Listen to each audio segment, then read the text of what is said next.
Eva Lacheret, championne d'Europe en titre. Championne de France en titre. Dans le top 10 mondial. Allez, on vérifie ça tout de suite.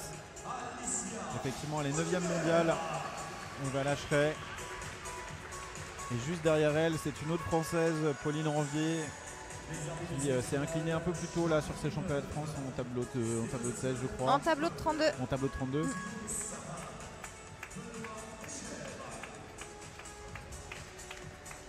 Face à Eva, Alicia Audibert du Nantes Escrime Club. On va mentionner quand même le club d'Eva qui est son club de toujours, le club de Montbéliard. L'arrivée des arbitres. Alors pourquoi il y a 4 arbitres, on va vous l'expliquer, mais tout simplement parce qu'il y a un arbitre central, ensuite il y a un deuxième arbitre à la vidéo, et ensuite on a ce qu'on appelle des assesseurs qui se mettent sur le côté pour regarder s'il n'y a pas de faute de combat. Donc ils jugent s'il y a une protection par le bras non armé de la surface valable, ou si on se tourne, si on baisse le masque. Donc voilà, c'est pas le cas sur tous les matchs, mais sur des demi-finales ou des finales, en général, quand on a le nombre d'arbitres suffisant, on essaye de bien les utiliser pour fluidifier le match et éviter les fautes de combat.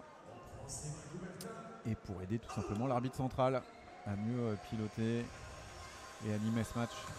Charles Villeneuve, qui est l'arbitre central de ce match, qui a été arbitre aux Jeux de Paris cet été. Et effectivement, les fautes de match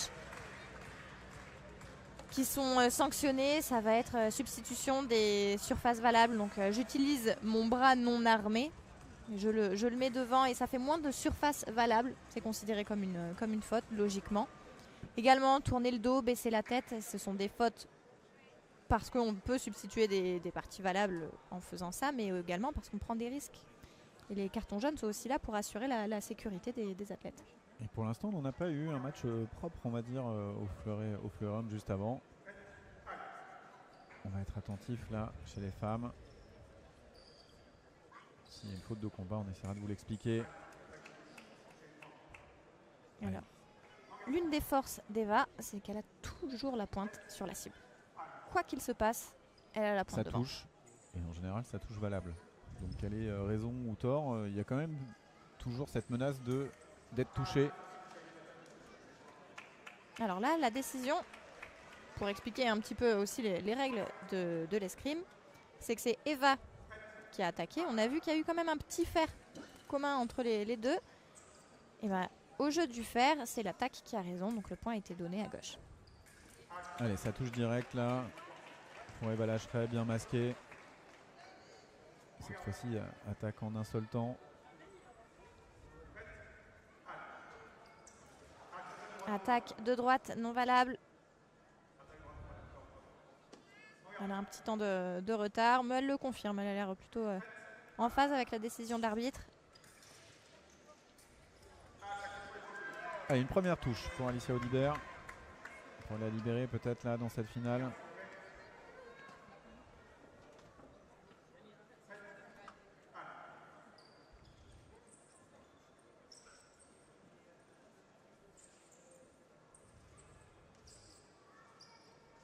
Vous le voyez, hein. Pas de prise de fer au départ de cette action. Les lames sont hors de danger. la pointe en haut. Ouais, on voit Eva qui essaie de se rapprocher doucement. Elle impose son rythme, un rythme calme, lent, posé, de pied ferme. On voit Alicia qui est plus voilà, dans l'énergie explosive, plus mobile. Et pour Eva, c'est évidemment pas tomber dans ce piège-là. Elle a réussi à bien enchaîner là, à parade riposte contre riposte, avoir le dernier mot pour toucher seul.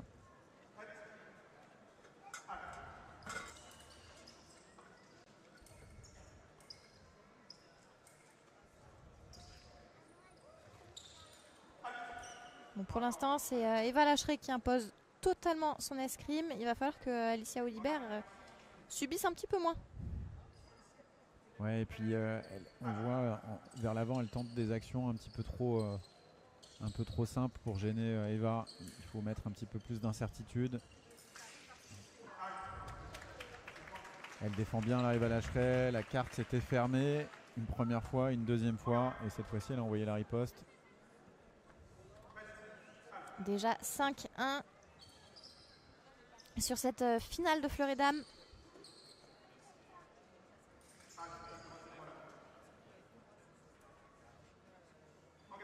Il est trop gentil ce pressing d'Alicia Audibert. Complètement. Et il est trop respectueux, j'allais le dire. Elle avance sur un rythme qui est linéaire, sans mettre de pression, sans faire de feinte. Il n'y a pas vraiment d'intention là. On l'a vu encore, elle effectue une parade riposte, mais elle l'envoie de manière très automatique sans vraiment avoir une intention de toucher, d'avoir de l'impact, d'avoir du contact. Là, il faut qu'elle rentre dans le combat, Alicia Audibert. Voilà, elle bouge un petit peu toute seule, on voit il y a des mouvements de jambes, des mouvements de mains, et en fait tout ça, ça libère de l'espace et des opportunités pour Eva Lacheret qui elle reste très sobre. Elle avance petit à petit, elle se rapproche, elle glisse vers son adversaire, et puis avec une reprise d'appui, elle est efficace. Vraiment, j'ai l'impression qu'elle la regarde faire, elle regarde son escrime, on peut dire elle contemple parce que c'est très beau ce que propose Eva. Il va falloir être plus agressive. L'escrime reste un sport de combat. Et 7-1 pour le moment, c'est vraiment une finale à sens unique. Voilà, c'est bien là, la première attaque là, qui touche direct. Alors Eva demande la vidéo, mais l'arbitre il va pas. Non, parce que son entraîneur lui a dit non, non, non.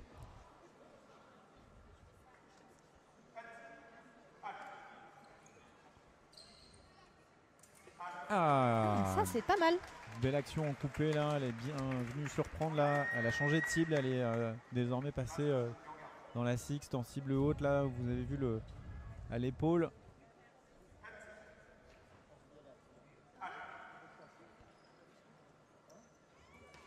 Encore une fois, elle passe par le haut. Alicia Audibert pour finir à l'intérieur de l'épaule gauche d'Eva Lacheret.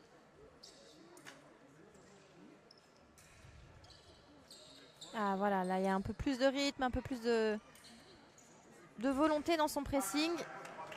C'est dommage ces ripostes qui sont lancés mais sans... faut être plus précis là à ce niveau-là pour combattre une Eva Lacheret. Peut-être porter une riposte plus avec la pointe, moins en lançant. Là c'était mieux là. Non valable.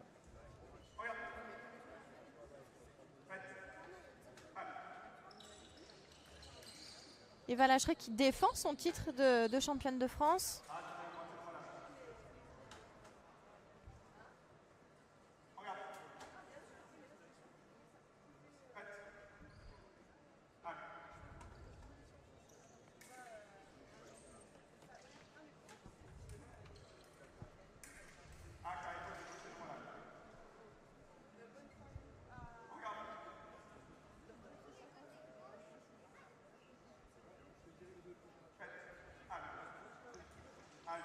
Il y a une seule lampe qui s'allume.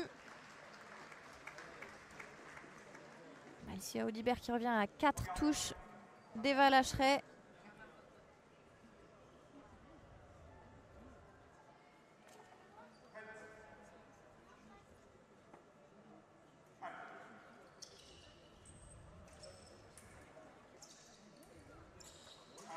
Attaque de gauche. Et Alicia Audibert qui demande la vidéo. Elle estime Alicia Audibert avoir repris le fer, repris l'initiative. On va essayer de le voir au ralenti. Non, pour moi c'est l'attaque de gauche. Elle s'appuie plusieurs fois sur le fer, Eva Lacheret. Encore une fois là. J'ai pas vu de...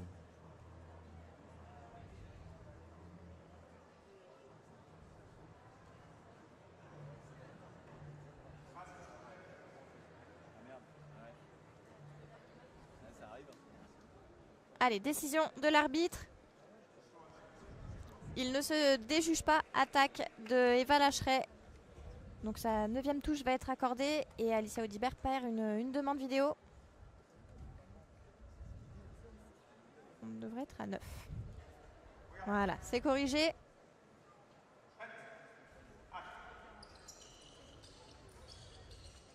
Voilà, plus de rythme. Vous le voyez, Alicia Audibert qui met plus de rythme dans ses déplacements, dans ses feintes, qui essaie de provoquer un petit peu Eva Lacheret. Et l'attaque bien trouvée, une gestion de la distance qui est vraiment parfaite sur cette action. Et ça fait 10-4. Un manque de solution là, Alicia Audibert. C'est bien là de reprendre l'initiative comme ça vers l'avant, de pointe. Ah, il faut porter ses touches là avec conviction.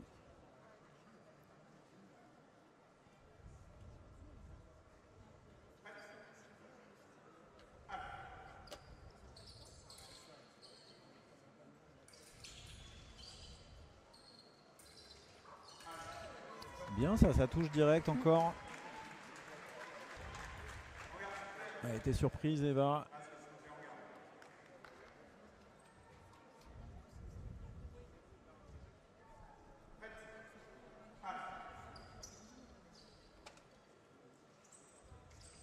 Encore une fois, les préparations d'Eva, la pointe haute pour pas se faire prendre le fer par Alicia. Et l'attaque. Quand elle déclenche, il y a vraiment un impact. Hein. Vraiment, elle a son action qui est dessinée. Et puis c'est une action simple. C'est pas énormément composé. Il y a une feinte en bas et ça finit en haut. Enfin voilà, c'est surtout très bien amené par les jambes, la distance, le rythme. Allez, c'est la pause. Les filles vont aller avec leurs entraîneurs.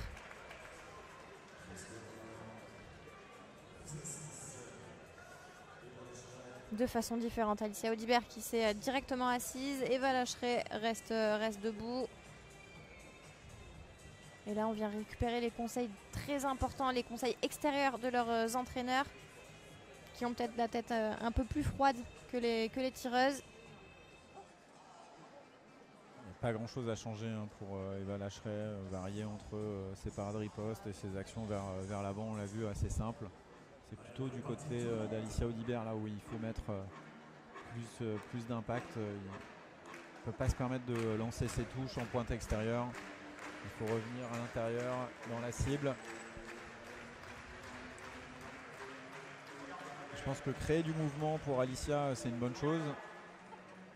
Créer du mouvement mais avec une pointe vivante et où elle sait toujours où elle est pour finir vite cible, parce que en tout cas en face Eva Lacheret elle ratera pas. Ouais, c'est ce qu'on disait au début de la finale, hein, vraiment l'un des points forts d'Eva, c'est sa pointe qui terminera toujours sur la cible. Donc si Alicia loupe ses attaques, Eva elle ne ratera pas derrière pour venir toucher son adversaire. Et l'attaque. C'est bien masqué cette attaque parce qu'en fait elle avance vraiment tranquillement, elle progresse de jambes, de pointe, et d'un seul coup il y a ce changement de rythme pour aller directement sur la cible. Encore pareil, une action simple. Et vous la voyez, elle est capable d'enchaîner. Son action vient d'échouer, elle se remet en garde et puis elle est prête à enchaîner derrière. Et puis elle défend très bien, elle fait l'effort au fond là pour reprendre ensuite. Allez, et c'est sans compter là l'attaque sur la préparation d'Alicia Audibert.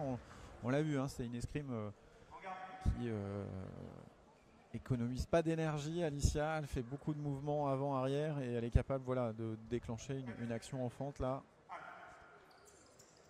pour surprendre.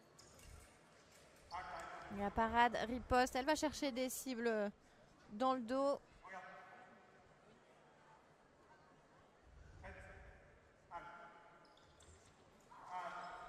Et oui. Alicia Audibert qui s'est arrêtée. Elle a entamé son attaque et elle marque un temps d'arrêt. Et Eva repart avant et donc reprend la priorité. Ah, dommage cette action. Belle parade circulaire. Et elle ne trouve pas la cible en riposte. S'il y avait plus d'efficacité du côté d'Alicia, ça pourrait être ultra performant.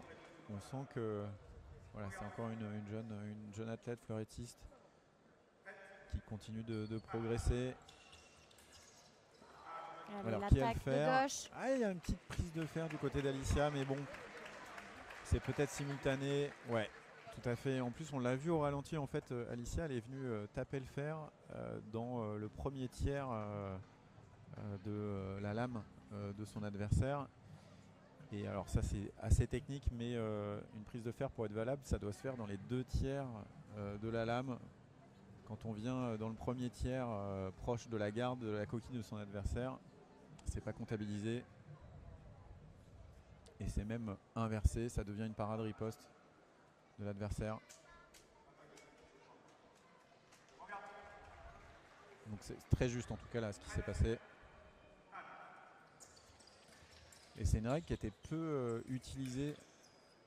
Et elle est de plus en plus utilisée, on le voit sur les épreuves de Coupe du Monde à l'international. Sur les ralentis, vraiment les athlètes demandent de bien vérifier où a lieu la prise de fer. Et les Italiens sont très très forts avec ça, ils l'utilisent beaucoup.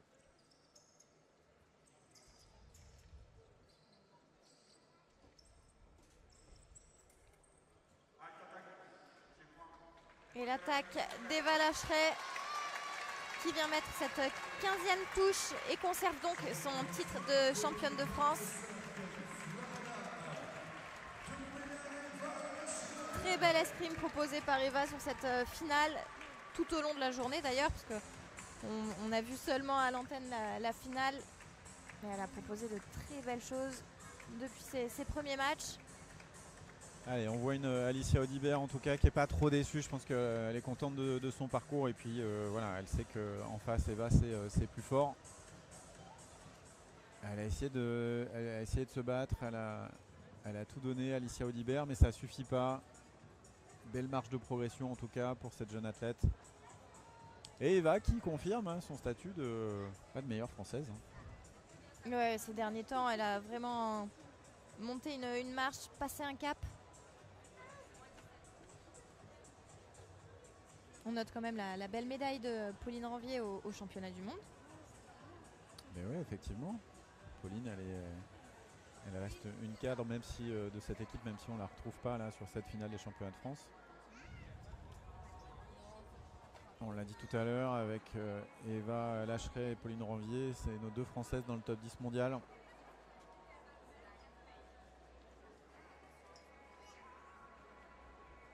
Allez, c'était la dernière finale du fleuret. On va basculer sur la dernière arme, le sabre. On a commencé par ça à l'antenne, par du sabre féminin. Là, on va voir une finale de sabre homme. Vous allez voir, ça va très très vite. Et vous ne rêvez pas, vous ne voyez pas double. Il y aura bien 2 Patrice sur la piste. Les 2 frères, Jean-Philippe, le grand frère, face à Sébastien, son petit frère. Ouais, ça va être une belle finale, hein. C'est les 2 Français, les 2 hommes en forme. De toute façon, la hiérarchie a été respectée au sabre homme sur le carré final. Avec un Rémi Garrigue et un Maxime Pianfetti, tous 2 médaillés de bronze